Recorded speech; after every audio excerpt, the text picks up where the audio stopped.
Thank you all. Yes, all of you, for 400 subscribers.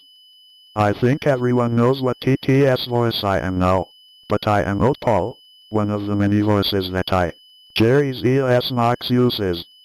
When I started making EAS Mock videos, I only believed that I would make it around 300 subscribers and quit from there.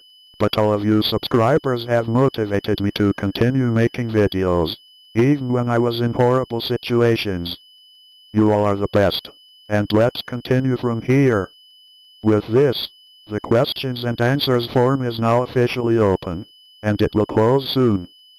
Please also vote on a potential contest that may occur soon. Thank you all so much once again.